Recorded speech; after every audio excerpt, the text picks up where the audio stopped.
It's nice to see silver above $38 an ounce again, but what is this $1,151 silver about? I'll explain the relationship between that and the price as we explore.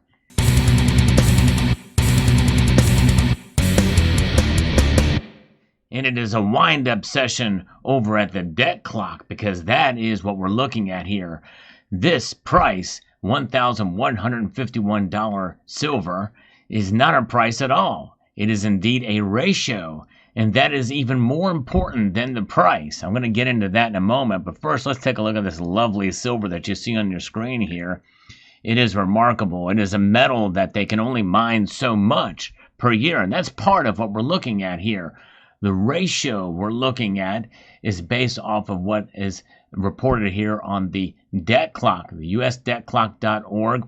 I've been covering this as a part of the series called the Debt Clock and Silver for a number of years now. And what this does is provide a way to be able to measure silver's value that extends beyond the price. And this is so important because we're not talking about price here. But the first number we're going to look at is the national debt. The national debt, as you can see, is climbing up dramatically, even amidst the Doge clock and the Doge efforts here. The debt is growing. Deficit spending is now, we're seeing, over $2 trillion. That has left us with a $37.2 trillion national debt. Unsustainable. And by the way, I did a video a while ago, and one of the only YouTube channels that do it, that outlined the secret window here with a free book download about the new money revolution. If I can find that video, I'll link to it at the end screen of this video so you can check it out because it's an important concept to cover to sort of the history of money and what's been going on here and well presented graphics by the debt clock people. So here is the price, or here's the number we're looking for, not price. It is a dollar to silver ratio. $1,151. That has increased.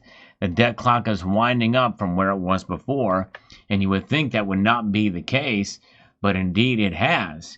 Now, the debt clock has certainly increased. There's a lot of numbers here we're looking at, and we're going to take a look and see exactly what these numbers are. They started putting it here, the dollar to silver ratio, over 5 years to give you an example of how much money has been printed since the COVID era to now. And over the course of 5 years, so much money has been printed that this has increased here. But right now it sits at $1,151 per ounce. It's growing. So what is this? Well, it is the year over year. As you look at the top of your screen, you can see there the year over year increase in U.S. M2 money supply divided by the yearly world production of silver measured in ounces. That data comes from the USGS in terms of the amount of silver produced in ounces. And by the way, that has been decreasing for the last several years. Okay, and that is important to note because if you keep the money supply the same, the fact that silver mining has decreased, there's less of it being produced year over year, and that is going to contribute even if we stopped printing money.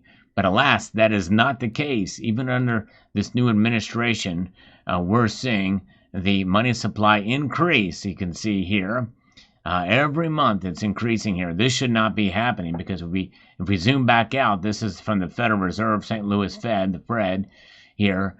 Even when you zoom back out, you know that it does indeed need to come way back down in comparison to look where it was here. It was going up precipitously over the last years here. That incline is sharpening.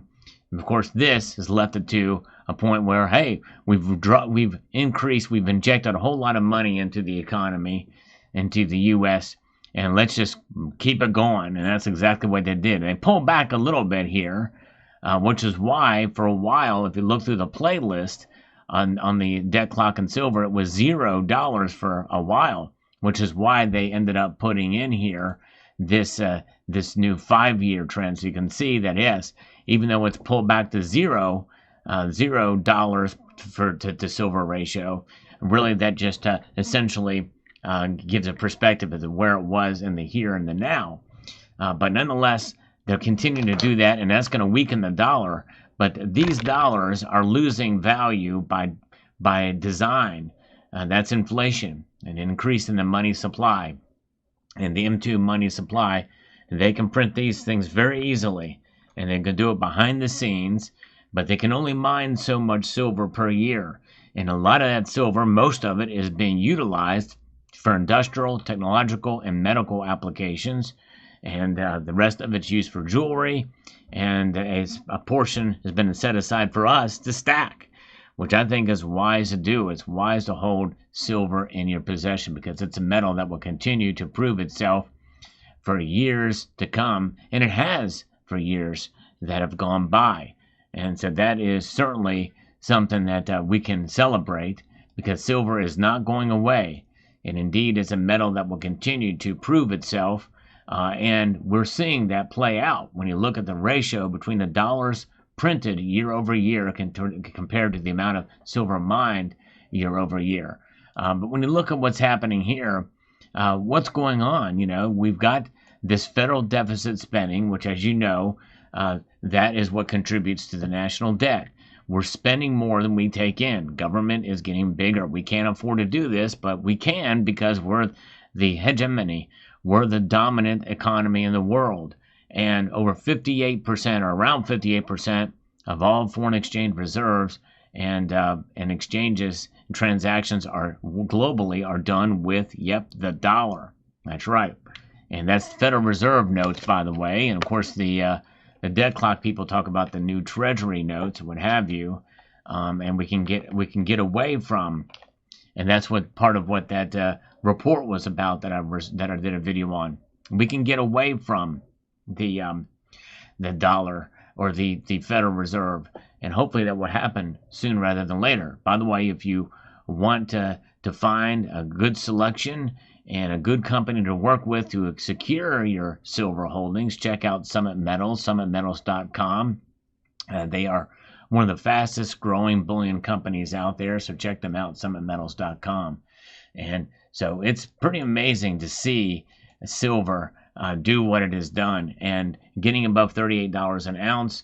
Many people feel that's way undervalued, and I am one of those that even at $38, and even though it's risen about 14 is at a 14-year high right now, and to me that's still I still believe that when adjusted for inflation, that's just a nominal number, but when adjusted for inflation, it has a lot more room to grow, especially compared to gold.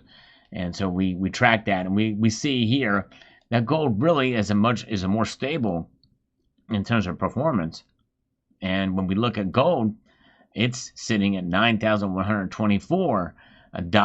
In other words, currency units per ounce of gold mined year over year.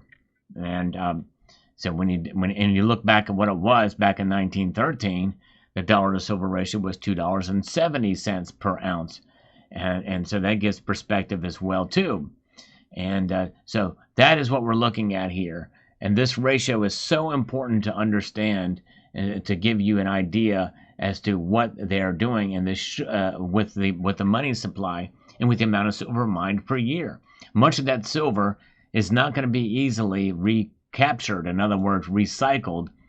It's used, it's consumed. Now, silver never goes away, and there's enough of it out there that it could be recycled, and they are developing technologies all the time to be able to do it cheaper, but it's not catching up with the amount of silver that is being utilized and consumed to be able to extract much of it and to be economically viable. The price of silver would probably have to climb and shoot up to $70 or $80 an ounce before we start to really see recycling pick up in a grand scale, especially considering inflation and other factors. But no matter what the price does, we know that compared to the dollars that are circulating in the world today and that are being printed year over year compared to the amount of silver, that means that silver is going to continue to climb up in price. amidst some of the pullbacks that we've been seeing in the market, we will still continue to see it move in a northerly direction. That means up for those of you in Rio Linda.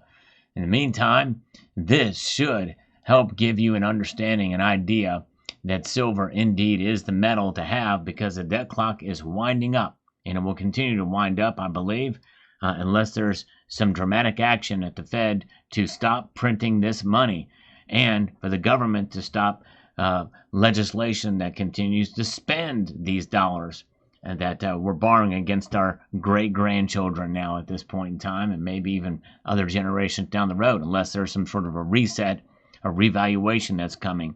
And that revaluation will not just be for gold. Yes, indeed, it's going to be for everything.